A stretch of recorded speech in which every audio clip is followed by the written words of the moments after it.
como nefrólogo desde el 2009 y trabajando como docente de la Universidad Ricardo Palma desde el 2011. Eh, bueno, primero saludarlos a todos, darles la bienvenida. Sé que están en su primera semana, que ha sido una semana típica para todos, pero eh, lo importante es que estamos acá reunidos para realizar lo que es la charla. Un favor, si tienen alguien algún inconveniente con el audio o con la pantalla, me avisa, no dude de avisarme. La delegada, sobre todo, por favor, si hay algún inconveniente durante el transcurso de la exposición. Si tienen alguna pregunta que es muy vital, ¿no? Muy importante, también pueden pedirme permiso para hablar, no hay problema. Si de lo contrario, tal vez podrían anotar sus preguntas para que tampoco se olviden en el chat, o si no, al final hacen alguna pregunta sobre el tema. Entonces, sin más preámbulo, vamos a empezar lo que es la exposición del día de hoy.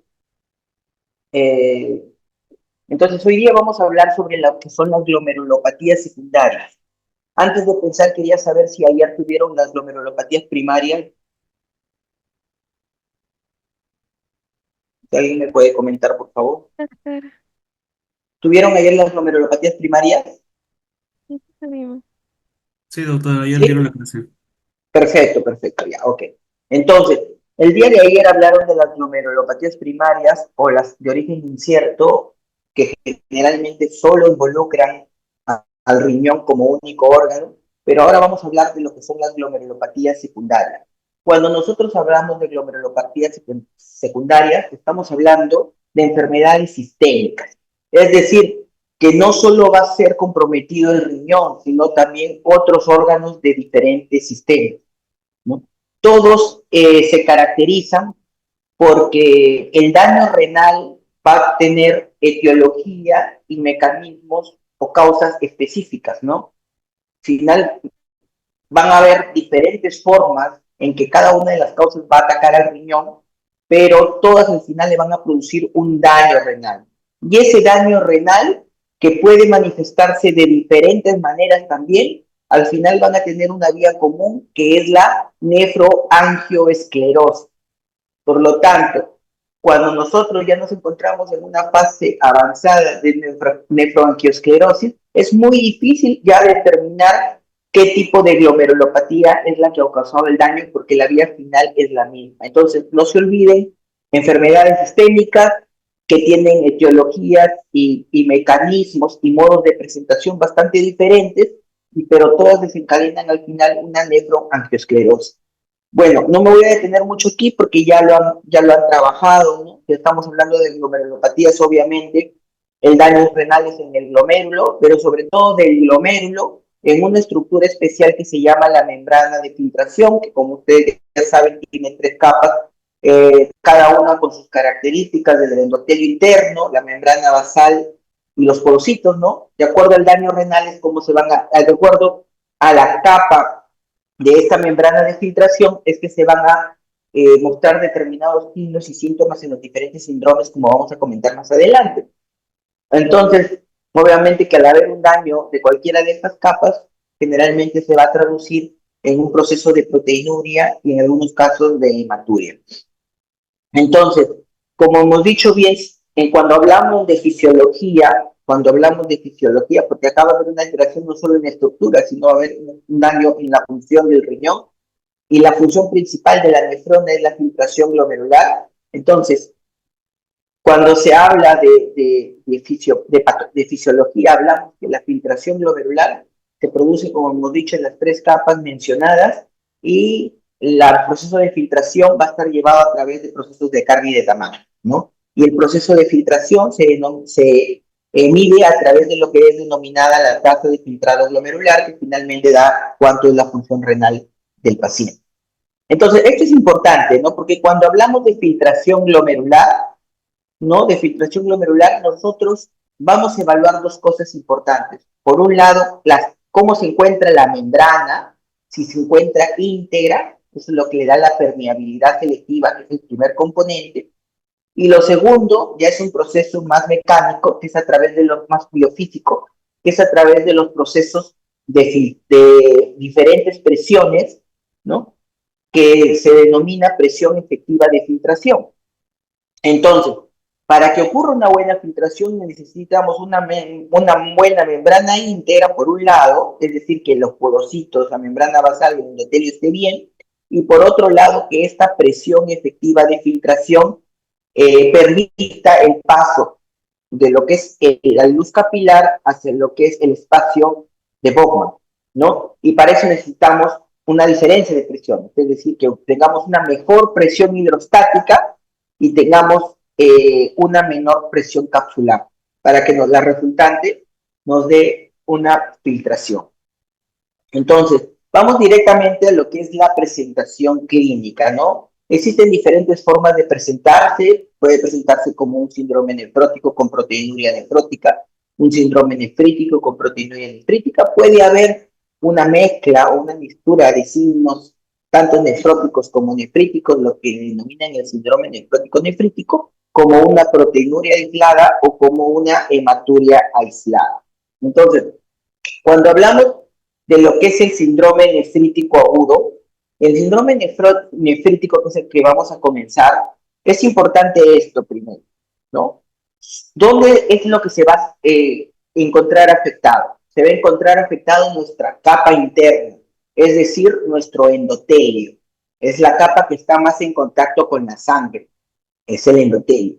Entonces, al estar en contacto con la sangre, obviamente, se va a manifestar hematuria, ¿no? Pero no va a ser una hematuria cualquiera, sino va a ser una hematuria formada sobre todo por cremocitos, que son no otra cosa que los eritrocitos dismórficos, ¿no? Entonces, va a haber unos cremocitos dismórficos y también unos cilindros eritrocitarios. Esto quiere decir que la presencia de quenocitos y cilindros eritrocitarios nos indican de que sí o sí la hematuria es de origen glomerular. Entonces, por otro lado, obviamente si va a estar dañada, como hemos dicho, una de las capas de esta membrana de ultrafiltración, el proceso de filtración va a estar afectado y por lo tanto va a haber una caída de la tasa de filtración glomerular y por lo tanto el paciente va a producirse una insuficiencia renal aguda, ¿no? Cae la tasa, cae la función del riñón, el paciente hace una insuficiencia renal aguda, pero es de manera brusca, generalmente en días o semanas. Y está también manifestada por una insuficiencia renal aguda, pero de tipo oliguria, ¿ya? Entonces, la proteinuria que también se va a ver es subnefrótica, es decir, menos de 3 gramos en 24 horas. ¿Y por qué subnefrótica? Obviamente porque después existen otras dos capas, ¿no? Porque esta es la capa más interna de la que se ha afectado. Tenemos la membrana basal y los porocitos que van a servir todavía como una barrera para evitar que se pierda más proteínas de las que podrían deberse. Entonces, la proteinuria no va a ser tan glamorosa como un síndrome nefrótico. Al final, cuando un paciente obviamente hace oliguria, cuando un paciente hace una insuficiencia renal aguda, se va a activar el sistema renina, angiotensina, aldosterona, que en una clase vimos que es tan importante para la regulación renal. Y cuando se activa el sistema renina, angiotensina, aldosterona, sobre todo se activa una retención de sodio, ¿no? Una retención de sodio a nivel urinario y por lo tanto el paciente comienza a tener edemas, porque hay mayor sodio que queda retenido de la orina. Entonces el paciente comienza a tener un edema y finalmente tanto la lesión del endotelio como la activación del sistema renina-angiotensina y los edemas van a dar una hipertensión arterial. Entonces, son cinco características de este síndrome nefrítico agudo: hematuria, una aclioligúrica, una proteinuria subnefrótica, un edema que generalmente es un edema, no es un edema blando como el del nefrótico, como el de la hipoalbuminemia, es un nefrótico congestivo, es un edema duro, ¿no? Como más inflamatorio, porque es una retención de agua por sodio, y finalmente el quinto es la hipertensión arterial. Entonces, estas 5 características los tienen que tener en cuenta siempre. Cuando tenemos nosotros un síndrome nefrítico, lo siguiente que nos toca es cuál es la posible etiología de este síndrome nefrítico. Entonces, para esto yo les he traído dos clasificaciones importantes. Una clasificación es de acuerdo a la edad y otra clasificación es de acuerdo al consumo no de complementos. ¿Ya? Estas clasificaciones van a ser importantes porque cuando ustedes abran su protocolo de diagnóstico, tienen que solicitar los exámenes apuntando a las etiologías más comunes. Por ejemplo, si estamos hablando de un niño o un adolescente, lo primero que vamos a presentar a suponer es que es una glomerulonefritis postestreptocócica o aguda postinfecciosa, que le llaman. Entonces, también puede ser una púrpura de Henoch-Schönlein y también puede ser unas enfermedades hereditarias. Aquí también ya comienzan a aparecer un poquito lo que son las nefropatías lúpicas, pero sobre todo en las mujeres. Entonces ya te da una idea de cuáles son las posibles causas y qué es lo que vas a pedir. Cuando tenés un paciente ya joven, adolescente joven o adulto, entonces ya cambia un poco más y, por ejemplo, comienza a aparecerse la nefropatía lúpica con mayor intensidad, ¿no? Ya no se ve tanto glomerulonefritis agudas postestreptocócicas, pero sí infecciones como postestafilocócica, como alguna rickettsia, como alguna corinebacterium, con otro tipo de infecciones, ¿no? Unas posífilis, ¿no? Se puede haber glomerulonefritis, y aquí también comienzan ya a presentarse lo que son la glomerulonefritis mesangial por inmunoglobulina A o la enfermedad de Berger. La inmunoglobulina A también comienza a presentarse sobre todo a partir de los 20 años. Entonces, es importante destacar la edad y cuando estamos hablando de mayores de 40 años, ya estamos hablando de las vasculitis. Las vasculitis comienzan a ser las que son más preponderantes en este tipo de edad. La segunda clasificación es a través, y es una clasificación muy importante que muchas veces se olvida, pero es muy importante porque te permite diferenciar las etiologías. Por ejemplo, cuando tenemos un consumo de complemento, ¿cuáles van con consumo de complemento? Todas las posinfecciosas, y las glomerulonefritis membranoproliferativas, que generalmente son primarias. O sea, todas las posinfecciosas van con consumo de complemento. Mientras que la inmunoglobulina A que hemos comentado, la enfermedad de Berger, su complemento es normal. Vamos a ver más adelante que son enfermedades muy parecidas en síntomas, en presíntomas, en pronóstico, pero esta es una gran diferencia entre la postestreptocócica y la de Berger. Por otro lado, también tenemos dos famosas primas hermanas de enfermedades inmunológicas que se diferencian por el consumo del complemento. Tenemos el lupus eritematoso, que es una enfermedad que consume complemento, versus las vasculitis, que hemos comentado que es a partir de los 40 años, que generalmente no consumen complemento y el complemento es normal. Entonces ven cómo enfermedades muy parecidas pueden diferenciarse a través del complemento. Entonces, cuando hablamos del síndrome nefrótico, ya estamos hablando eh, de una lesión en lo que es la membrana basal y una lesión renal en lo que es el podocito. Entonces estamos hablando de capas mucho más externas, la capa media y la capa más externa. Por lo tanto, en este caso sí, la proteinuria va a ser mayor, una proteinuria de origen nefrótico, y al haber una proteinuria importante, obviamente va a haber una hipoalbuminemia. La hipoalbuminemia va a llevar a que se produzca un edema intersticial, un edema generalizado, y de acuerdo al grado de severidad, incluso puede haber hasta anasarca, que ustedes saben que es la acumulación de líquido en tercer espacio.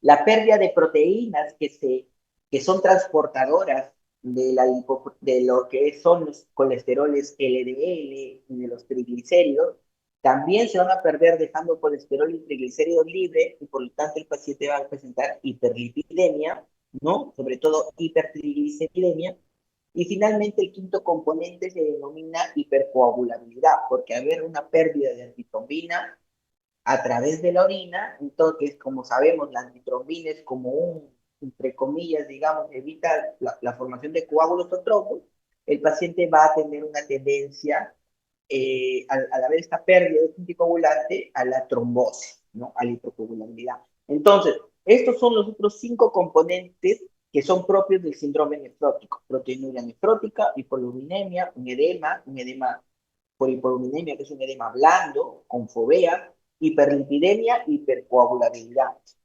No está de más decir que, si bien es cierto, el síndrome nefrótico se caracteriza por estos cinco componentes y el nefrítico por lo que comentamos, el síndrome nefrótico puede tener hematuria, puede haber pacientes que tengan hipertensión arterial, que no son los componentes fundamentales del síndrome, pero también los puede tener, ¿no? Y es lo que muchas veces, a veces lo confunde a los alumnos llamando el síndrome nefrótico nefrítico, ¿no?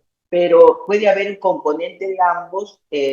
Por ejemplo, se dice que el 30% de los pacientes con síndrome nefrótico pueden presentar hipertensión, ¿no? Sobre todo cuando hay un edema muy marcado, y el 30% puede presentar hematuria.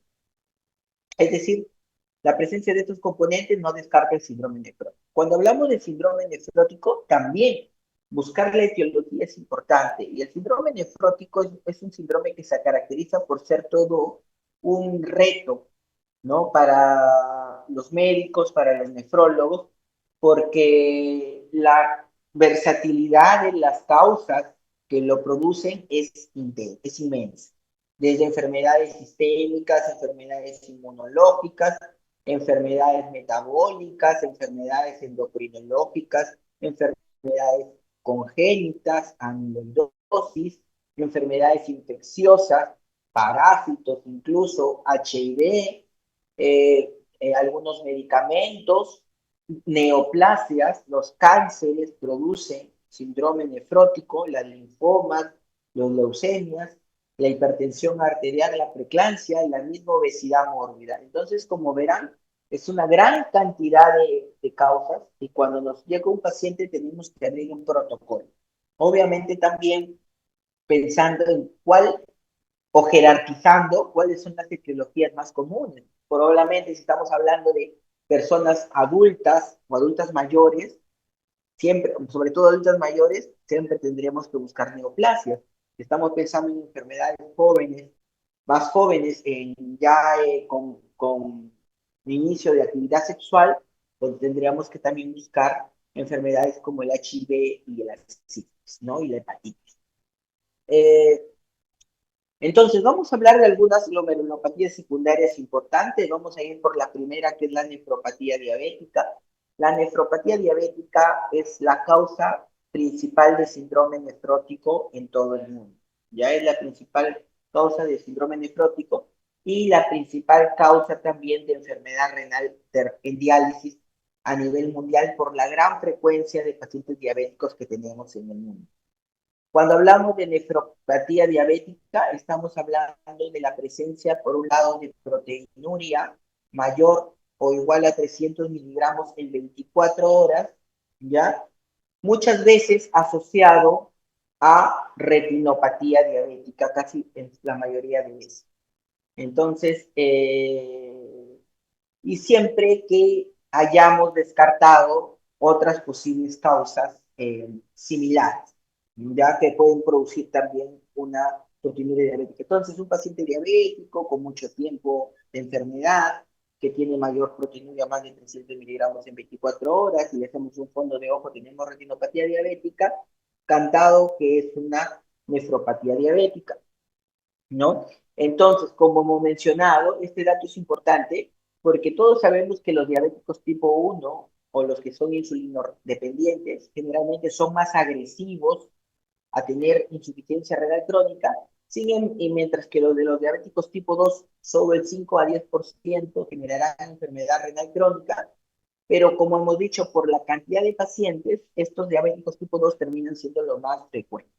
Otro dato bien importante es que cuando el paciente tiene nefropatía diabética, ya el solo hecho de tener nefropatía diabética, la mortalidad de estos pacientes se encuentra aumentada, 4, 5 veces más que los pacientes que no presentan nefropatía diabética. Incluso, como vamos a mencionar más adelante, aquellos pacientes que ya se encuentran en la fase de microalbuminuria también ya tienen la mortalidad aumentada. Entonces, tenemos que la nefropatía diabética es la principal causa de enfermedad renal crónica, se da en el 20 a 40% de los pacientes diabéticos, que la mitad pueden llegar a terapia de reemplazo renal, se manifiesta obviamente con proteinuria y es un factor de riesgo de mortalidad que duplica o cuatriplica la mortalidad del paciente que no tiene nefropatía, del diabético sin nefropatía.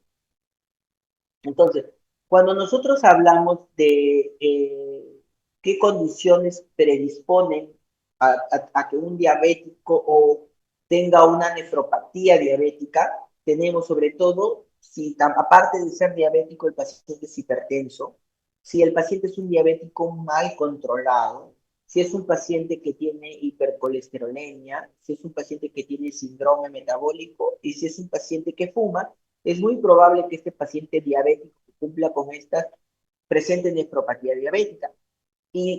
Pero también tenemos qué pacientes van a progresar más rápido hacia una insuficiencia renal. Entonces tenemos que a la cabeza siempre va a ser la proteinuria. Entonces la proteinuria, mientras mayor proteinuria, la progresión de los pacientes con nefropatía diabética, enfermedad renal crónica y enfermedad renal crónica terminal va a ser mayor. La proteinuria es el principal factor de progresión de enfermedad, de nefropatía diabética y de enfermedad renal crónica, ¿ya? Nunca se olviden, es pregunta generalmente de examen. Eh, Otros factores de progresión tenemos la misma hipertensión arterial, la hiperglicemia, la hipercolesterolemia, el tabaquismo. Son, como verán, factores muy parecidos los que predisponen con los que progresan. Entonces, ¿a qué se debe esta enfermedad de la nefropatía diabética? ¿No? Generalmente está relacionado a la hiperglicemia, pero ¿qué hace la hiperglicemia? La hiperglicemia sobre todo trabaja activando lo que es el sistema de la angiotensina 2.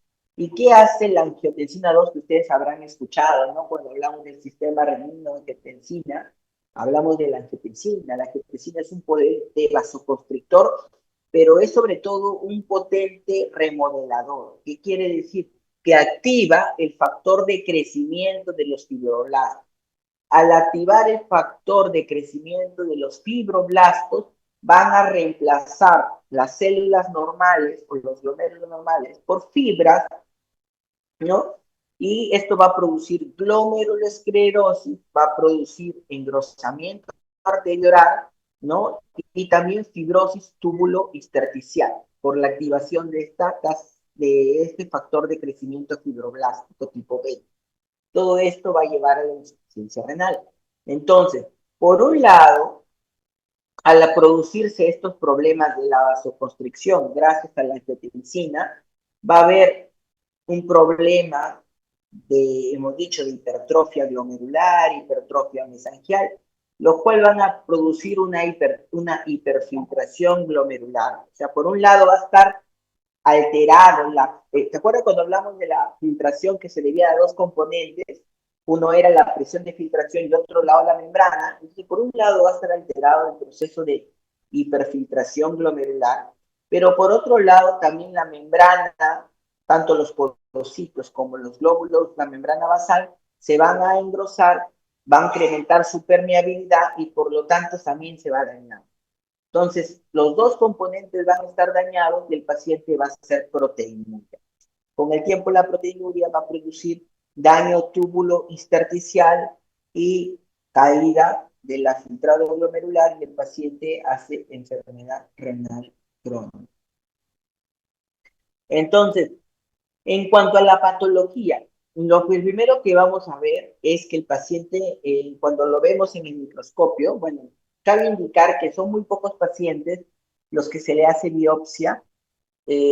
Cuando la sospecha es muy grande de una nefropatía diabética, la biopsia no es necesaria. en un 5%, máximo 10% cuando hay dudas, sobre todo cuando el tiempo de diabetes ha sido muy corto para la presentación de la proteinuria. Entonces, cuando tenemos alguna duda, sí es necesario hacer la biopsia renal y lo que vamos a encontrar son glomérulos grandes. Recuerden que la insulina es un factor de crecimiento, por lo tanto vamos a encontrar glomérulos grandes. En los glomérulos, sobre todo en el diabético tipo 1, vamos a encontrar los famosos nódulos de Kimes y Wilson, que son patognomónicos de la nefropatía diabética, pero de la nefropatía diabética tipo 1. Ya en la microscopía electrónica vamos a ver problemas con los podocitos, de problemas de engrosamiento de la membrana basal. Hemos dicho que va a haber lesiones vasculares, fibrosis arteriolar y también fibrosis intersticial. Entonces, esto es, por ejemplo, esto es una biopsia de un glomérulo y aquí podemos ver los famosos nódulos de Kimes de Wilson, que son nódulos que son típicos de los diabéticos tipo 1, ¿ya? No de todos los diabéticos, de los tipos diabéticos 1, y se va a ver el engrosamiento de lo que es la membrana basal. La membrana basal se envuelve más gruesa y hay una hipertrofia de las células mesangiales. Entonces, cuando hablamos nosotros cuando hablamos nosotros de diabetes mellitus y nefropatía diabética, nosotros generalmente hablamos de que el paciente ingresa por diferentes fases de la nefropatía diabética y va a ser importante el tiempo, ¿ya? No es tan complicado. Se menciona de que un paciente que se inicia diabetes mellitus, generalmente a los 5 años hace una nefropatía incipiente o llamada microalbuminuria, cuando pasan 5 años.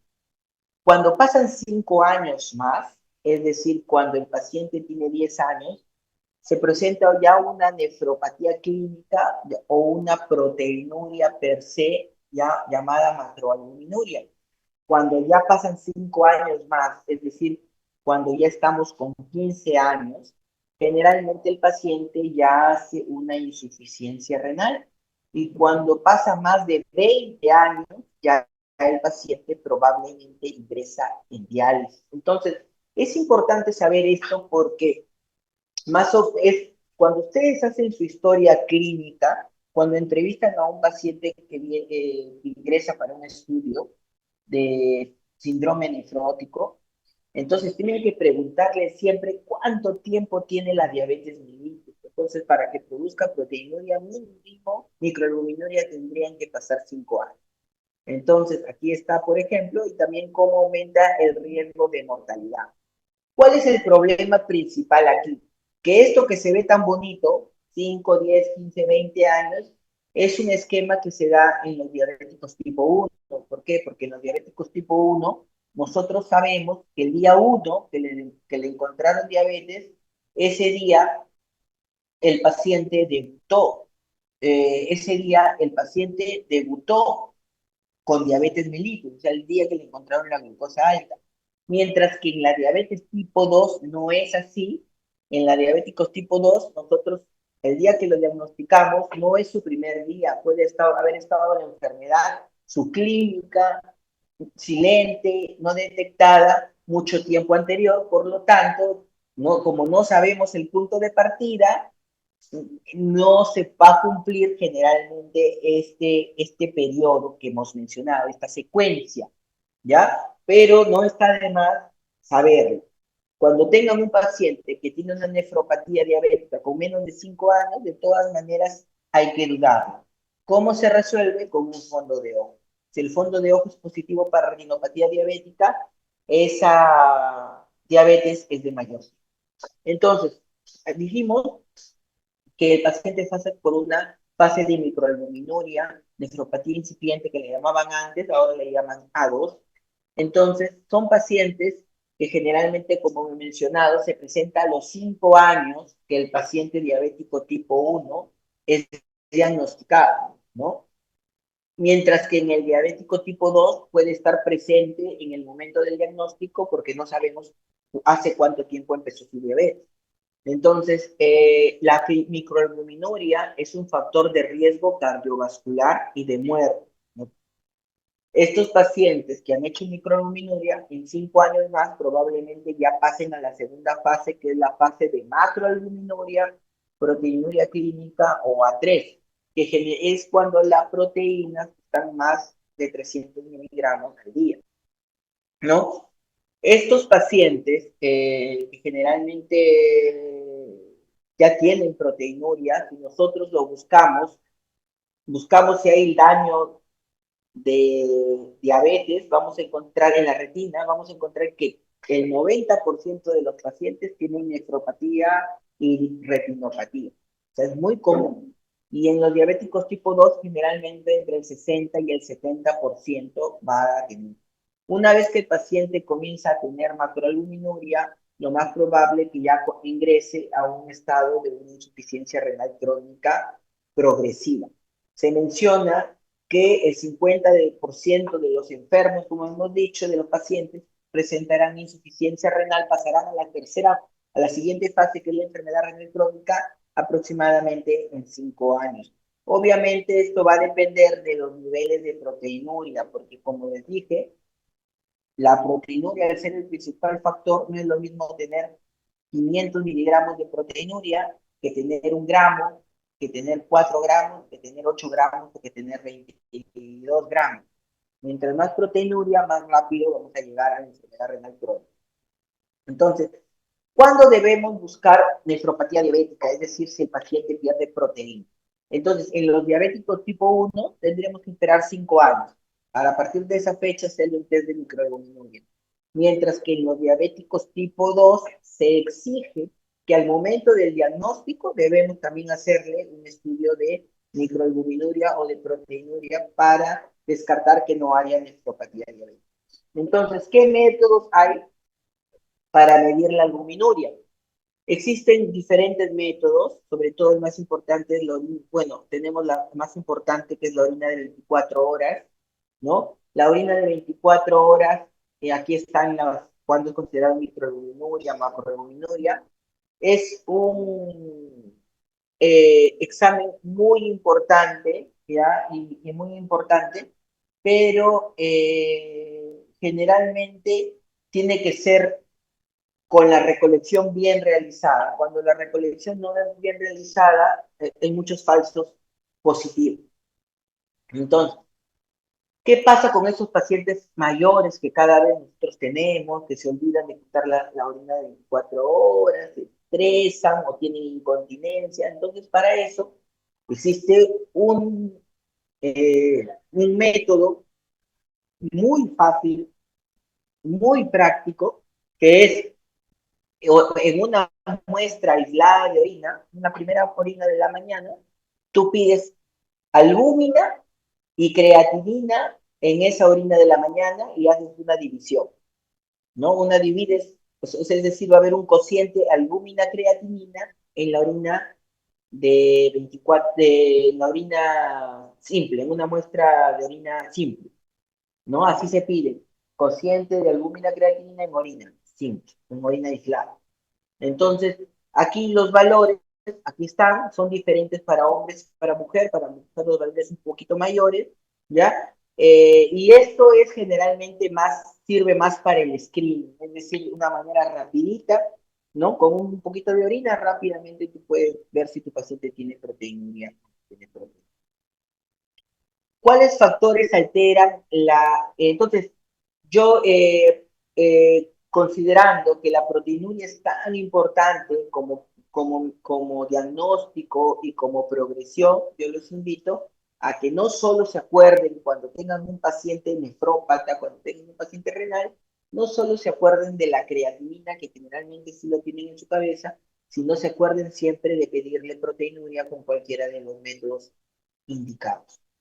Hay factores que también pueden afectar la microalbuminuria o la proteinuria no significativa, o sea, una proteinuria que es menos de 1 gramo, como son las infecciones urinarias, la crisis hipertensiva, alguna secreción vaginal, insuficiencia cardíaca, fiebre, ingesta de proteínas aumentada, el ejercicio, ¿no?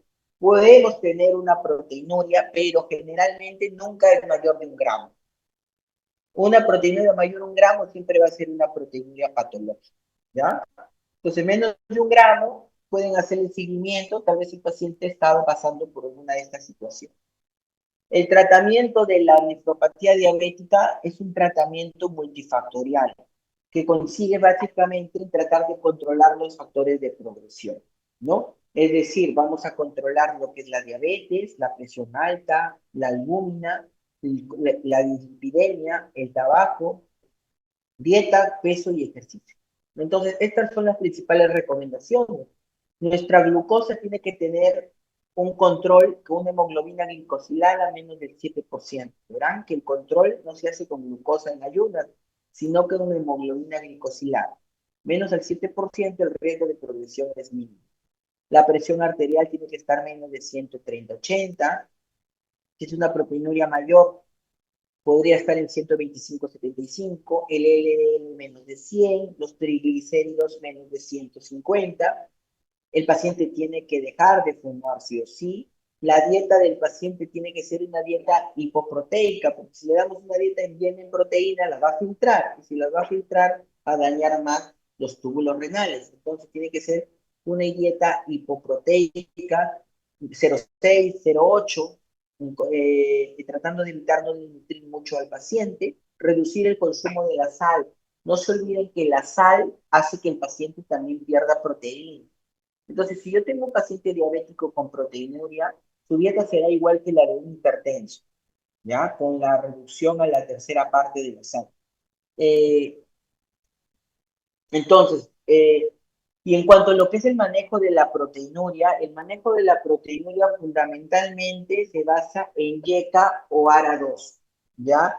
Que son las drogas principales, son las drogas antihipertensivas, son drogas, digamos, especiales porque al bloquear el sistema renina-angiotensina-aldosterona, al disminuir la tasa de filtrado glomerular cerrando la arteriola, dilatando la arteriola eferente, van a disminuir la tasa de filtración glomerular y por lo tanto al disminuir la presión de filtrado glomerular va a disminuir la proteína. Entonces son drogas, estos YECA son drogas que tienen 3 características principales, son antiproteinúricas, son antihipertensivas, pero sobre todo son antiinflamatorias y antifibróticas porque nuevamente el origen de todo era en la angiotensina 2 y con esto lo bloqueamos. Entonces, todo paciente con nefropatía diabética, todo paciente con microalbuminuria debe recibir YECA o ARA2. En las guías de este año de enfermedad renal crónica ya se ha planteado el uso de nuevos medicamentos que están saliendo después de casi 10 años que salieron los YECA o ARA2, o más, casi 15 años que salieron los YECA o ARA2, están saliendo nuevos medicamentos que también tienen estas características muy parecidas a los YECA o ARA2, que son son antiproteinúricas, son antiinflamatorias y antifibróticas, ¿no? Son las famosas inhibidores de la receptores de la SLGT2, así se llama, inhibidores de los receptores de la SLGT2. Tenemos, por ejemplo, lo que es la empaglifosina, ¿no? Eh, que son son también las drogas nuevas que han venido a complementar a esta YECA-2, ¿ya? Pero recién han salido en el mercado, pero hay que tener en cuenta es que ya, si ustedes que ya van a revisar su nueva literatura, van a encontrar sobre estos medicamentos, estos inhibidores de la SGLT2. Entonces, cuando un paciente es normotenso, es un diabético, tiene microalbuminuria y es normotenso, siempre darle YECA o ARA2. No preocuparse si les va a producir hipotensión, porque se puede comenzar con una dosis, la cuarta parte o la mitad de una dosis antihipertensiva es suficiente para tener el poder antifibrótico y antiproteína. Obviamente que si el paciente es hipertenso, siempre llega a ARA2. Es decir, toda microalbuminuria, paciente diabético debe tener YECA o ARA2. Ahora vamos a hablar de la glomerulonefritis aguda postinfecciosa. Hemos comentado que la glomerulonefritis aguda postinfecciosa, cuando hablamos, dijimos que generalmente es una enfermedad que se da en las primeras etapas de la vida. Generalmente hablamos de adolescentes para abajo con la glomerulonefritis postestreptocócica y en los jóvenes con el resto de la glomerulonefritis postinfecciosa. Entonces, la glomerulonefritis aguda postinfecciosa es causada primero por depósitos de complejos inmunes, ¿no? Que han reaccionado o que se han formado a un antígeno de algún germen que se ha encontrado presente previamente en el organismo del paciente. Es decir, un germen de estos desarrolló un antígeno y fue detectado por el sistema inmunológico del paciente, se formó un complejo antígeno-anticuerpo y este complejo antígeno-anticuerpo va y se deposita justo en el endotelio de los glómerulos.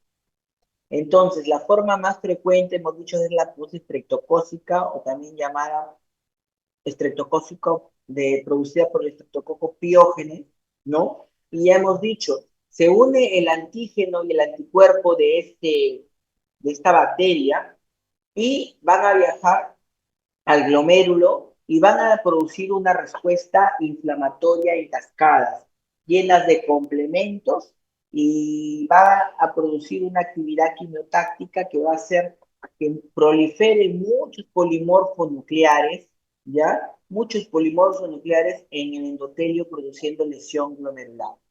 Básicamente, también puede producirse lesión de membrana basal, pero básicamente la principal lesión es glomerular.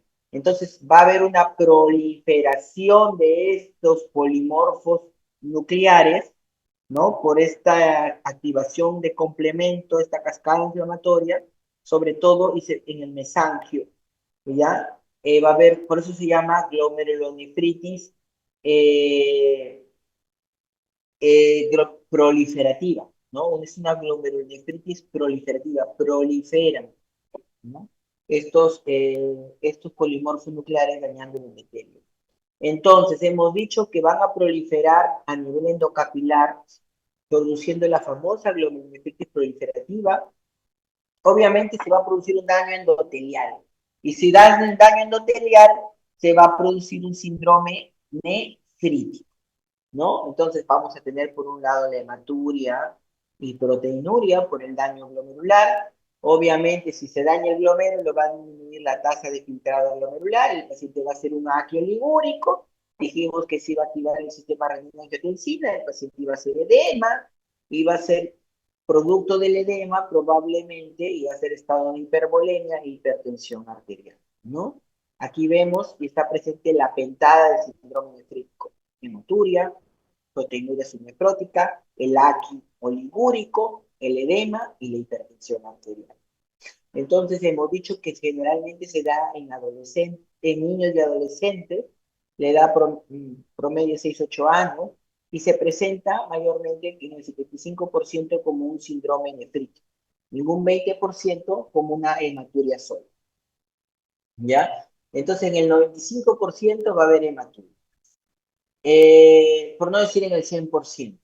Es importante este dato, que cuando nosotros tenemos una glomerulonefritis postestreptocócica, el germen, ¿sí? El germen o la infección tiene que haberse producido antes, ¿ya? No es que en ese momentito el paciente está cursando con una infección de garganta, con una faringitis, con una otitis, con una laringitis, con una piodermitis.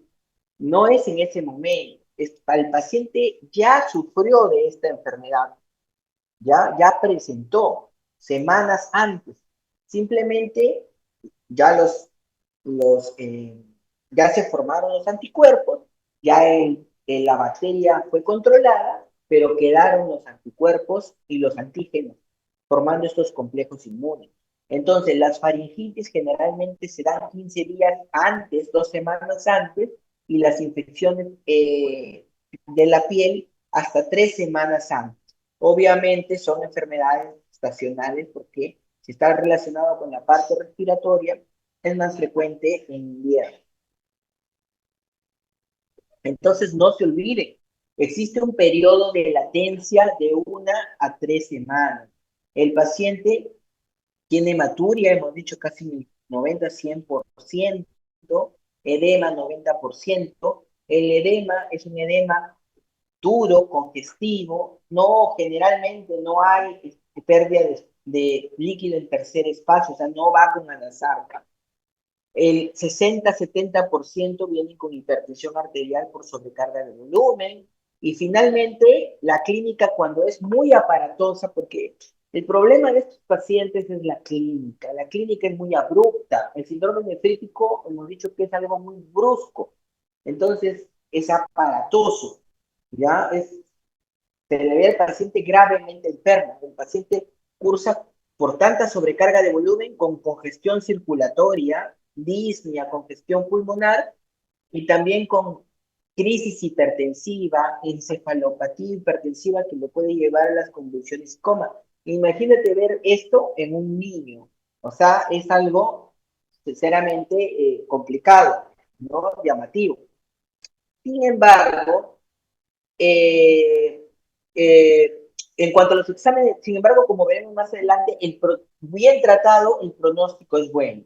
En los exámenes de diagnóstico, acá tenemos algo importante que dijimos que se caracteriza por un descenso del complemento. Hay un consumo del complemento C3 que generalmente se regulariza en un plazo de 8 a 12 semanas. ¿Ya?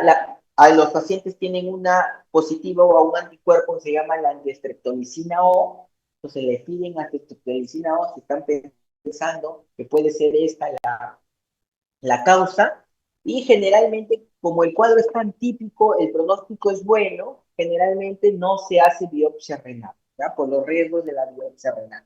Entonces, el pronóstico es generalmente bueno. Miren, a pesar de lo catastrófico que se veía, la recuperación se da en el 95% de los casos. El tratamiento generalmente es sintomático, es decir, controlar la presión arterial, controlar la sobrecarga de agua, la dieta baja en sal, controlar la presión, darle diuréticos, ¿no? No se utilizan en este síndrome nefrítico generalmente inmunosupresores, a diferencia del nefrótico. Nefritis lúpica. Cuando hablamos de la nefritis lúpica, estamos hablando de una enfermedad que generalmente es la enfermedad prototipo, ¿no? De las enfermedades por depósito, como vamos a mencionar más adelante. La nefritis lúpica se caracteriza porque puede solo verse afectado el riñón o puede verse manifestado con solo afectación del riñón o también como afectación de diferentes tipos de órganos propios del lupus, ¿no? Piel, articulaciones, neumología, pulmón, sistema intestinal, neurológico, etcétera, etcétera. Entonces, ¿cómo definimos una nefropatía lúpica? En un paciente que ya previamente tiene el diagnóstico del ES, si nosotros encontramos que tiene proteinuria más de 500 miligramos, tiene una hematuria, sobre todo glomerular, es decir, con crenocitos y cilindros hemáticos, entonces este paciente es un paciente que tiene una nefropatía lúpica. Si no tiene antecedente, es nuevo, no tiene antecedente de lupus, entonces tendríamos que hacer diagnóstico de lupus y para lo cual pediremos un ANA, ¿no? Es un marcador de lupus, un anticuerpo antinuclear o un anti-DNA, que es un marcador también de lupus, y una biopsia renal que nos diga si es compatible con el lupus. Entonces hemos dicho que es el prototipo de las enfermedades mediadas por depósito de inmunocomplejos circulantes, y esta se caracteriza porque generalmente lo que se va a producir es un desorden, una proliferación de las células B y de las células T, ¿no? Que van a atacar a diferentes órganos. Entonces, va a haber una proliferación, acá se menciona como estos complejos inmunes, ¿no? Que se han formado, van a ir, van a viajar, acá está el complejo inmune, van a viajar y se van a localizar en cualquiera de las capas de lo que es la membrana de ultrafiltración. puede ser en la capa endotelial, puede ser en la membrana basal, puede ser en los porocitos o en el mismo mesangio y así se va a traducir en sus diferentes manifestaciones y clínicas. Entonces, se debe, se debe, se debe biopsiar todo paciente con nefritis lúpica.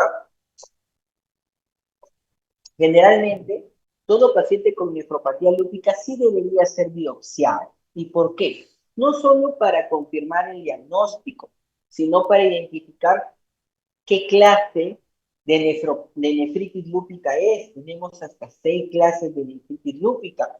Nos va a servir también para establecer el tratamiento, porque cada clase se trata de una manera diferente.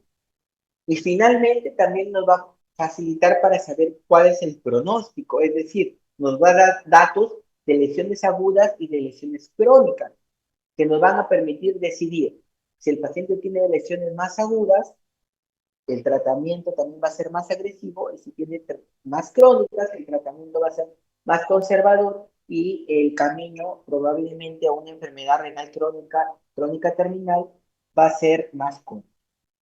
Entonces, les hablé que habían hasta 6 clases de nefropatía lúpica, ¿no? De acuerdo al sitio donde se hayan depositado los complejos inmunes y según el daño de la capa del componente de la membrana basal de ultrafiltración. Por ejemplo, la clase 1 le llaman nefropatía lúpica mesangial mínima, ¿no? Como los cambios mínimos que ayer vieron, generalmente son cambios que se pueden ver solo a nivel de electrónico. La clase 2 es una lúpica proliferativa mesangial, que generalmente con depósitos que son mesangiales y se traducen con una hematuria, en su mayoría de casos, aislada, ¿no? Con muy poca proteína. La nefropatía lúpica focal, que es la clase 3, cuando las lesiones solo afectan a menos del 50% de los glomérulos, ¿no? Habiendo lesiones ya sea endocapilares, ya sea lesiones extracapilares y depósitos subendoteliales. Aquí hay que calificarlas si las lesiones son activas o las lesiones son crónicas. En la clase 4 tenemos la nefropatía lúpica difusa. La nefropatía lúpica difusa indica cuando la lesión se da en más del 50% de los glomérulos. Entonces ya es más agresiva. Más de la mitad de los glomérulos están comprometidos. Y también las lesiones pueden ser agudas o crónicas. Aquí es importante porque vamos a ver un daño inflamatorio mayor, vamos a ver los cariorrexis en los núcleos de las células de las células endoteliales o de las células epiteliales, vamos a ver asas de alambre, vamos a ver necrosis celular. Entonces se van a ver ya lesiones mucho más activas. Eh, en la que son las nefritis lúpicas membranosas, obviamente por su mismo nombre, la afectación principal es la membrana basal glomerular, donde generalmente hay depósitos subepiteliales. Ya hay depósitos subepiteliales, y finalmente tenemos la nefritis lúpica esclerosada, que en realidad no es una clase independiente, sino la vía final común de cualquiera de las clases anteriores. Entonces, hemos comentado de que no solo sirve para lo que es la clasificación, sino también para el pronóstico y el tratamiento. Entonces, también hay que buscar si nuestras lesiones son agudas o nuestras lesiones son crónicas. Cuando hablamos de lesiones agudas, ya estamos hablando, por ejemplo, de semilunas celulares, de polimorfonucleares, pero cuando ya hablamos de lesiones crónicas, ya estamos hablando de glomerulosclerosis, de semilunas fibroepiteliales, de atrofia tubular y de fibrosis intersticial. A mayor cronicidad, el tratamiento es menos agresivo. ¿Por qué? Porque el paciente ya probablemente esté camino a lo que es diálisis, el pronóstico es peor. Eh, Doctor, en lo disculpe, que, sí. disculpe por interrumpirlo. ¿Puede repetir esa parte porque no se le escucha muy bien? Disculpen. No sé si se me escuchaba mejor. para hacerlo más lento, ¿sí? ¿Se me escucha mejor ahora? Sí, doctor. A ver, lo que les comentaba era, les di, en la anterior, en esta diapositiva, era para clasificar, de acuerdo en dónde está el depósito del complejo inmune y de acuerdo al componente se va a producir lesiones. Pero lo más importante que tienen que saber de la clasificación es si es focal o si es difusa y va a depender del porcentaje de glomérulos dañados. Menos del 50% focal, un foco, no una zona. Difuso, más del 50%. También existe la membranosa, ya que es el daño en la membrana basal. ¿Ya? Vamos a ver, vamos a correlacionarlo con la clínica más adelante. Pero también dijimos que la biopsia sirve para ver lesiones agudas y lesiones crónicas. Mientras más agudo, quiere decir que le vas a dar el tratamiento, está muy inflamado el paciente y es reversible. Entonces el tratamiento va a ser más agresivo, inmunosupresor, porque la posibilidad de éxito de revertir es mayor. El pronóstico va a ser mejor. Mientras más índice de cronicidad tengamos, esto ya está fibrosado, ya está atrofiado, ¿no? Entonces ya está esclerosada. Entonces, mientras más cronicidad tengamos, nuestro tratamiento va a ser más conservador, porque el paciente ya va camino a la enfermedad renal crónica, ¿ya? Entonces, cuando el patólogo que ve una nefropatía por lupus, no solo te dice es lupus, sino te dice qué clase de nefropatía lúpica es y te dice cuál es este índice de actividad y de cronicidad, ¿ya? Entonces, también es importante para eso. Entonces, vemos aquí, por ejemplo, lo que es la microscopía electrónica, vemos aquí cómo este es el glomérulo, ¿no? Sí, también hay una proliferación glomerular, pero lo que más destaca es este anillo que vemos aquí, ¿no? Este anillo que es una semiluna, ¿no? Es casi como de masa anular, pero es una semiluna fibroepitelial, ¿no? Este sería un grado 4 generalmente. Eh, y en la inmunofluorescencia es importante cuando están pensando en lupus, porque la inmunofluorescencia generalmente le ponen diferentes tipos digamos, diferentes tipos de reactivos y ven si reacciona a la luz inmunofluorescente, se prende.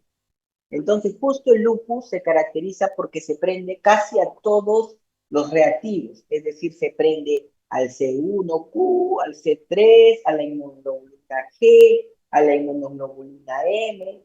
Entonces, por eso le llaman que se produce una reacción full house, full house, es decir, reacciona a todos los reactivos a la inmunofluorescencia. Por eso es importante también no solo quedarse con el microscopio óptico, sino la inmunofluorescencia. Ya da un patrón full house, todo, la casa llena, full house. Entonces, en las manifestaciones clínicas va a depender de la clasificación. Hemos dicho que en la clase 1, que es la mínima y la mesangial, a lo máximo se presenta hematuro y la función renal es normal. En la clase 3 hemos dicho que menos del 50% de los glomérulos están afectados, por lo tanto, generalmente se produce un síndrome mayormente nefrítico. Mira, solo en menos del 20% se produce síndrome nefrótico y generalmente no va acompañado de insuficiencia renal. Es la clase 4, ya la que está afectado más del 50% de glomérulos, la que va a tener mayor afectación renal y la de peor pronóstico. Un 60-90% de los pacientes va a presentar síndrome nefrótico y 50% ya va a presentar insuficiencia renal. En la clase 5, que es la membranosa, está dañada la membrana, se va a presentar generalmente como un síndrome nefrótico nefrítico, porque va a haber hematuria asociada. Entonces, esto es lo mismo que hemos mencionado, ¿no? En las diferentes clasificaciones. Quiero solo enfocarme en las principales, que es la focal. Va a haber proteinuria y hematuria, pero es raro que haya síndrome nefrótico de insuficiencia renal. En la nefropatía difusa, que hemos dicho que es la de peor pronóstico, es la que generalmente ya va a presentarse síndrome nefrótico, síndrome nefrítico, insuficiencia renal, hipertensión arterial. Esta va a ser ricamente inmunológica. Entonces, el anti-DNA va a estar bien alto, que es un signo de actividad de lupus. El consumo de complemento va a ser bien llamativo, que es un signo de actividad de lupus, y generalmente evolucionan a la insuficiencia renal. La nefropatía lúpica membranosa, hemos dicho que generalmente produce síndrome nefrótico, con síndrome nefrítico, con hematuria, pero lo más importante que quería mencionarles es que cuando es clase 5, generalmente no tienen actividad inmunológica. ¿Qué quieren decir? Que podemos tener un anti-DNA normal. Doctor, pero ¿cómo va a ser una nefropatía lúpica con un anti-DNA que es la actividad del lupus? Pero en esta clase sí se puede dar anti-DNA normal y el consumo de complementos mínimo. Entonces, cuando tengan algo que se ve muy raro para un lupus, no se olviden que la nefropatía lúpica membranosa se puede dar un anti-DNA y un complemento normal. Entonces, ¿cómo se maneja lo que es la nefropatía lúpica? La nefropatía lúpica, bueno, las clases iniciales generalmente solo tratamiento conservador, es decir, antiproteinúrico. Los YECA, los ARA2, nada más. Generalmente no utilizan inmunosupresores, salvo que haya una proteinuria importante. En la clase 3 y la clase 4, sí, se tiene que trabajar con inmunosupresores y hay dos tipos de terapias que son secuenciales, una terapia de inducción y una terapia de mantenimiento. La terapia de inducción generalmente dura entre 3 y 6 meses y el objetivo es darle una dosis muy alta de inmunosupresores para tratar de disminuir rápidamente la inflamación. Luego, el paciente de estos 13 meses va a pasar a una fase de mantenimiento, generalmente por unos 2 años, ¿ya? Ya esta fase ya no es disminuir rápidamente la inflamación, sino que se mantenga estable este control de la inflamación. Entonces, muchas veces puede ser que no hayamos logrado la remisión completa en la terapia de inducción. Eso no nos obliga a que no vayamos a pasar a la fase de mantenimiento. Podemos tener una terapia, una respuesta parcial, ya con la fase de mantenimiento podemos lograr la remisión completa. Entonces, la terapia de inducción se basa en corticoides a dosis altas, ya generalmente inician 1 por kilo y luego va disminuyendo, con, puede ser, podemos usar por un lado micofenolato y por otro lado usar ciclofosfamida en pulsos generalmente, que son inyecciones de ciclofosfamida mensual, ¿no? Las dos se han visto que son bastante buenas, cualquiera son opciones, generalmente eh, tenemos que tener una buena respuesta al menos durante los 3 primeros meses del tratamiento, es decir, conseguir una respuesta parcial. Si no conseguimos ni siquiera una respuesta parcial, tenemos que cambiar a una terapia alternativa o repetir la biopsia renal nuevamente. Cuando ya pasaron estos 6 meses, 3 o 6 meses y pasamos a la fase de mantenimiento, a partir comenzamos ya con dosis bajitas de prednisona que vamos a mantener durante 2 años, asociada nuevamente a micofenolato o a aciatropina, ¿no? Actualmente usamos más micofenolato por ser un medicamento que tiene menos efectos adversos, digamos. Y el tratamiento generalmente 2 años o un año después de alcanzar la remisión. Entonces, ¿cuál es el pronóstico? El pronóstico, como hemos dicho, en los 2 primeros clasificación, la sobrevida es muy buena, el 90%. La de peor pronóstico, obviamente, es la grado 4, ¿ya? ¿No? La sobrevida del riñón es del 60%. Generalmente a los 5 años, ya la mitad está llegando a un grado de ERC 5. Entonces, esto que acá que les traigo es, por ejemplo, para que vean lo importante que es alcanzar, aunque sea una remisión parcial con el tratamiento para el pronóstico. Estos pacientes, por ejemplo, que están aquí en negrito, son los que lograron una remisión parcial con el tratamiento instaurado, mientras que estos que están puntiagudos son aquellos que no alcanzaron ni siquiera la remisión parcial, fueron refractarios al tratamiento. Vemos cómo en los primeros 6 meses, cómo cayó la sobrevida de estos pacientes. Entonces, la respuesta al tratamiento, al menos con una respuesta parcial, es importante. ¿Y qué es una respuesta parcial? Al menos que nos haya disminuido el 50% de la proteinuria basal.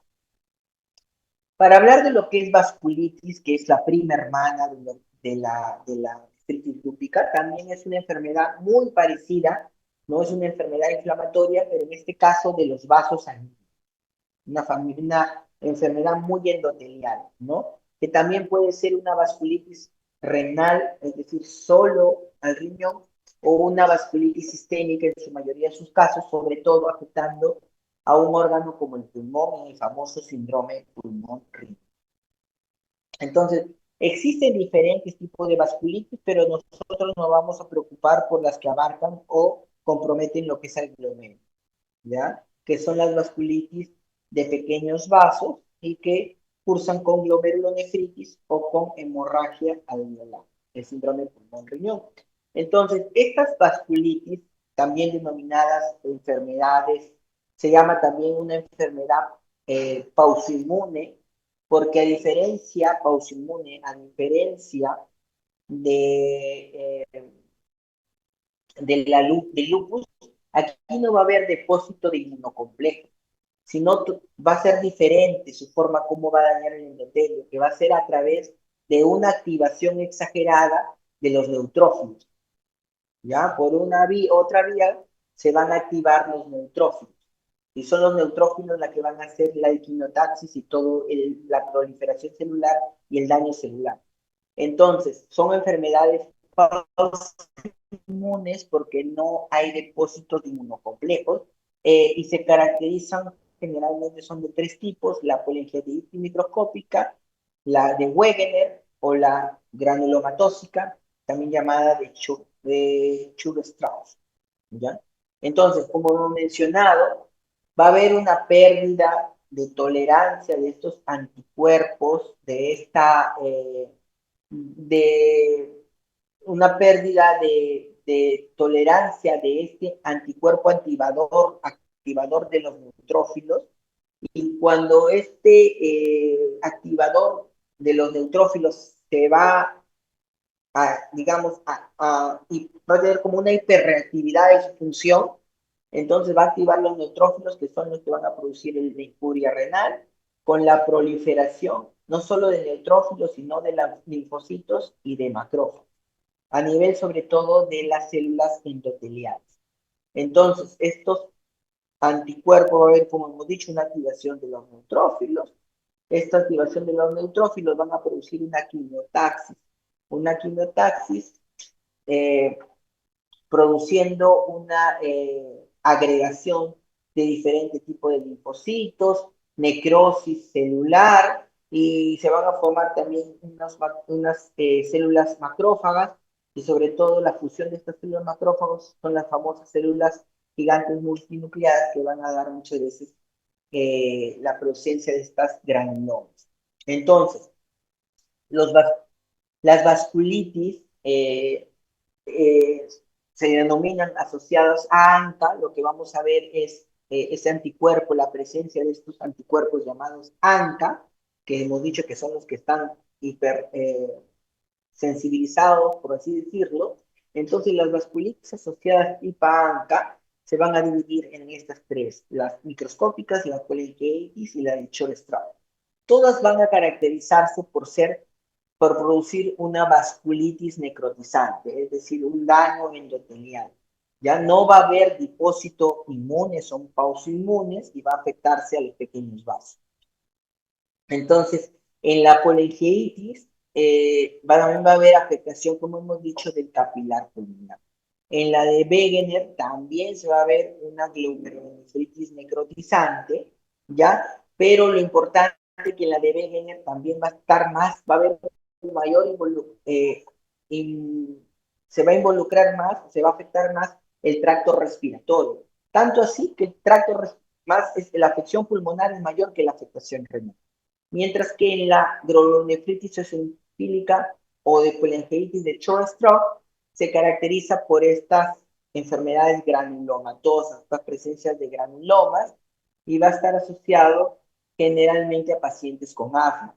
Vamos a hablar de cada una para que se pueda entender un poquito mejor. Entonces, la polingeitis microscópica se puede afectar como solo al riñón, produciendo una glomerulonefritis rápidamente progresiva, ¿no? O puede afectarse al pulmón presentándose un síndrome de pulmón-riñón. Entonces, dos picos de edad se presentan en mayores de 60 años o pacientes ancianos, o también en pacientes adultos de 20 a 30 años de edad, es decir, de edad mediana. Son los dos picos principales de edad de las vasculitis. Entonces, siempre hemos estado hablando de la vasculitis en mayores de edad, pero acuérdense que la PAN también puede afectar a pacientes entre 20 y 30 años. Entonces, en el riñón se va a producir una hematuria más una proteinuria no nefrótica. Generalmente, como el daño es más endotelial, se evidencia más un síndrome nefrítico que un síndrome nefrótico. O sea, una hematuria con una proteinuria no nefrótica. Y como mencionamos, puede evolucionar a una glomerulonefritis rápidamente progresiva. Es decir, rápidamente puede haber un daño de lo que es la membrana de ultrafiltración, la caída de la tasa de filtración glomerular y una proliferación extracapilar. También se acompaña de hemorragia alveolar en muchos de los casos, y lo importante es que el ANCA que lo caracteriza es el ANCA MPO o de patrón perinuclear, ¿ya? En la biopsia renal vamos a encontrar una glomerulonefritis, hemos dicho, inmunonegativa porque no hay depósitos de, de no hay depósitos de inmunes, de anticuerpos. Entonces, este paciente no va a haber en inmunofluorescencia reacción. Por eso se llama inmunonegativa, a diferencia del lupus que había el Full House. Y puede haber la proliferación epitelial hasta semilunas propia de la rápidamente progresiva. Entonces, aquí podemos ver cómo, por ejemplo, en este glomérulo, ¿no? Rápidamente también se puede ver aquí lo que es un infiltrado periglomerular, ¿no? Produciendo una semiluna fibrocelular. Por acá también podemos ver ya infiltrados peritubulares, pero lo más caracteriza son las semilunas fibroepiteliales.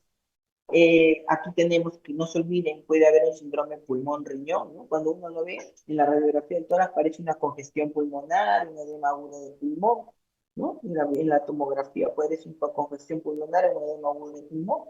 Entonces muchas veces hay que hacer una fibrobroncoscopía para poder ver qué sale a través de los bronquiolos, si sale sangre o sale agua. Entonces, la segunda es la granulomatosis de Wegener. La granulomatosis de Wegener es una glomerulonefritis con granuloma, el mismo nombre lo menciona. Generalmente afecta a las vías respiratorias. Entonces es un paciente que siempre o generalmente tiene comprometida la vía respiratoria y algunas veces la parte renal. Entonces es un paciente que lo más significativo es la hemoptisis, fiebre, rinorrea, tos, úlceras nasales. Entonces, eh, una afectación más respiratoria, ¿no? Y en la parte del riñón también se va a manifestar como una proteinuria no nefrótica, hematuria síndrome nefrítico.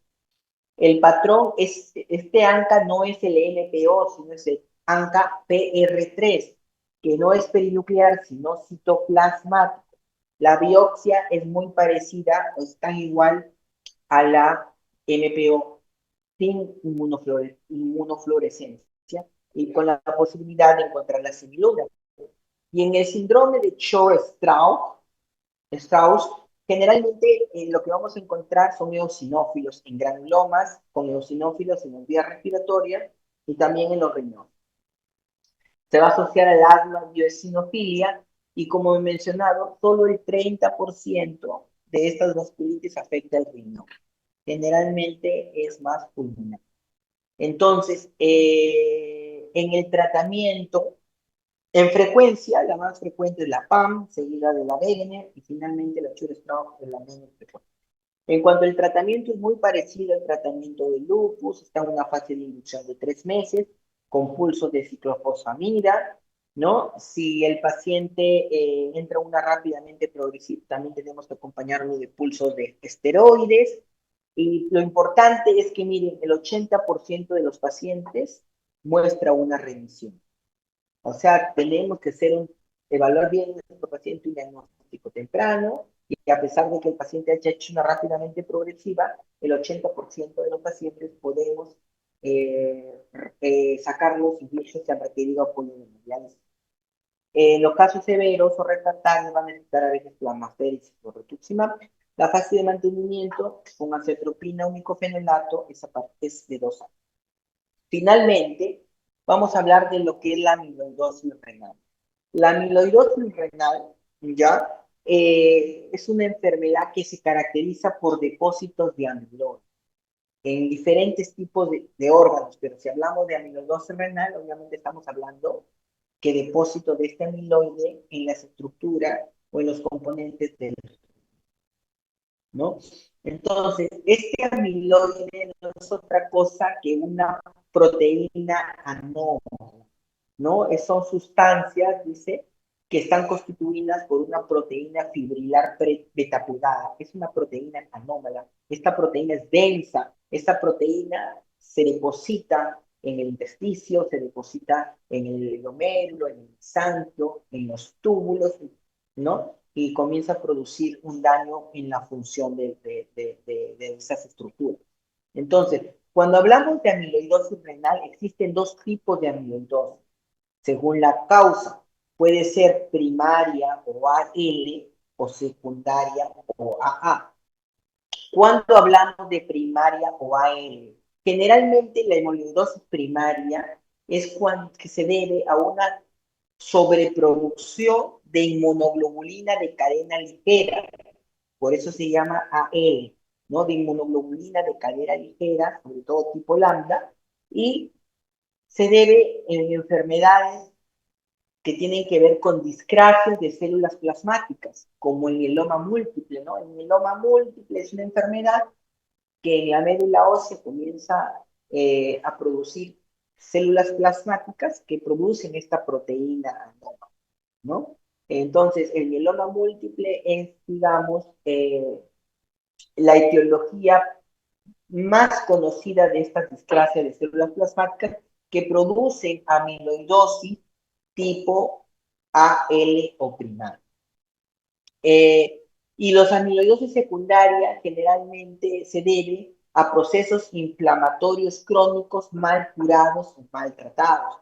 Ya puede ser de naturaleza infecciosa, por ejemplo, una tuberculosis mal tratada, un paciente con osteomielitis, con sinusitis crónica, o pacientes con procesos inflamatorios crónicos como una espondilitis anquilosante o una artritis reumatoidea, también te puede producir una amiloidosis secundaria.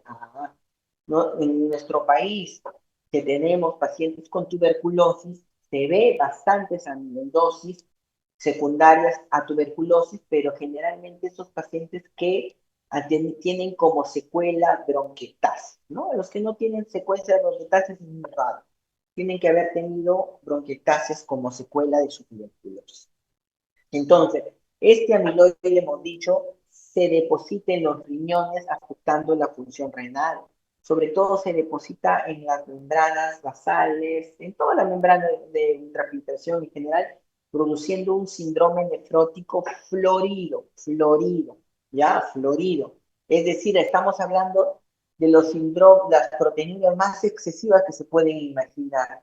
16, 20, 30, 40 gramos. ¿Ya? Quiero recalcar aquí, ¿ya? Que existen tres etiologías que producen síndrome nefrótico así florido, con proteinuras bien llamativas. La amiloidosis, la nefropatía diabética, ¿ya? Y la nefropatía membranosa primaria que les comentaron ayer, generalmente son pacientes con proteinurias bien floridas. Y al tener proteinurias tan floridas, su pronóstico es muy malo. El 70% de los pacientes ingresan a diálisis y no podemos hacer mucho por ello. Entonces, histológicamente lo que vamos a ver es este depósito de este amiloide que va a ser tipo nodular en el mesangio y los capilares glomerulares. Pero lo más importante es que este amiloide, en el microscopio óptico, cuando le ponen una solución que se llama rojo Congo, va a ser positivo. Se va a ver un rojo Congo positivo. Esto es el amiloide, cómo se ha depositado entre las diferentes células del glomérulo. Y cuando tú lo pones a la luz polarizada, adquieren un color tipo verde manzana, ¿ya? Generalmente este amiloide a la coloración PAS, que es una coloración especial, es negativa. Entonces, no se olviden que la amiloidosis renal existe primaria por una mieloma múltiple, por ejemplo, que requiere tratamiento, y de acuerdo al tratamiento, al éxito del tratamiento del mieloma, va a haber un mayor éxito de la amiloidosis, pero muchas veces es secundario a estos procesos reumatológicos o procesos infecciosos muy maltratados, y el paciente va a ir a una, el paciente va a ir a una enfermedad renal finalmente terminal. Entonces, con eso yo termino lo que es la exposición. Quisiera saber si alguno de ustedes tiene una pregunta. Es una exposición bastante extensa, es bonita, pero es bastante extensa. Les voy a pasar el material para que lo puedan revisar y repasar. Me imagino que ya en sus respectivos seminarios van a conversar un poco más. Sin embargo, sí quisiera saber si tienen alguna duda. Eh, Alguna duda o alguna pregunta, ¿no? Mientras que me van pensando tal vez en alguna duda o en alguna pregunta, sí me gustaría comentarles, sobre todo, que no se olviden lo primero que hemos hablado, que la afectación es de la membrana de ultrafiltración, que se acuerden de las cuatro capas, ya, perdón, de las tres capas de la membrana de ultrafiltración, porque de acuerdo al daño se va a manifestar el síndrome nefrítico endotelio, nefrótico, membrana basal y podocito. También de los componentes del síndrome nefrítico y del componente del síndrome nefrótico, de los componentes principales, porque en medicina puede combinarse todo. No se olviden de los componentes del síndrome nefrítico, que tenemos la proteinuria nefrótica, el edema, la hipertensión arterial, el laqui oligúrico y la hematuria, y el nefrótico, que tenemos la proteinuria nefrótica, el edema, la hipoluminemia, la hiperlipidemia y la hipercoagulabilidad. No se olviden también de que la nefropatía diabética es la principal causa de síndrome nefrótico a nivel mundial, que la proteinuria es un factor de diagnóstico, pero no solo de pronóstico, que vas a hacer en una orina simple, medir cuánto es la urea, la creatinina, perdón, la albúmina, la creatinina para tener ese cociente y diagnosticar si el paciente tiene albuminuria, que siempre hay que tratar la albuminuria, siempre hay que trazar YECA y ARA2 en un paciente diabético, así solo tenga microalbuminuria, ya que en un paciente con postestreptocócico, postinfecciosa, siempre generalmente el diagnóstico es aparatoso, que hay un tiempo de latencia previo, a los síntomas, a la sintomatología o al síndrome nefrítico, y que el tratamiento básicamente es dirigido a el exceso de agua a la congestión y al control de la hipertensión arterial y que el pronóstico es bueno, no requiere de inmunosupresores. Que cuando hablamos de vasculitis y lupus son enfermedades autoinmunológicas, que el lupus es una enfermedad de depósito de complejos inmunes que dañan cualquier capa también de la membrana de ultrafiltración y tiene 6 clases, que es importante hacer una biopsia renal, no solo para la clase, sino para establecer el pronóstico, la actividad y la cronicidad.